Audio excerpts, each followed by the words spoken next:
আমরা সারাদিন যা ভাবি তাকেই আমাদের আসল বুদ্ধিমত্তা বা ইন্টেলিজেন্স বলে ভুল করি। কিন্তু সত্যিটা হলো আমাদের চিন্তার বেশিরভাগই হলো অতীতের স্মৃতি আর পুরনো অভ্যাসের একটা রিপিট টেলিকাস্ট মাত্র। আজ শুনুন মানুষের মনের এই সাংঘাতিক মনস্তাত্ত্বিক দ্বন্দ্ব নিয়ে লেখা কবিতা চিন্তার ফাঁদ। পুরনো ওই স্মৃতির ঘরে চলে চিন্তার খেলা, অতীতকালের অভ্যাসেতেই কাটে সারা বেলা।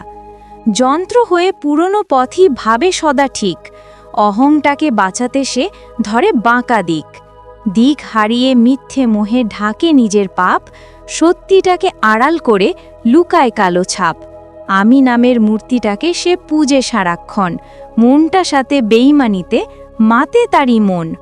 মন তো জানে পুরনো ছক বড্ড বেশি ফাঁকা, অহংটাকে বাঁচাতে সে তাই আঁকছে ছবি বাঁকা। চিন্তা কি আর নিজের ভুলে প্রশ্ন কভু তোলে, আমি নামের মিথ্যে মোহে সত্যিটাকে ভোলে। ভোলে যখন অমর সত্য নামে কালো রাত, চেতনার এক খাঁটি আলো ধরে এসে হাত।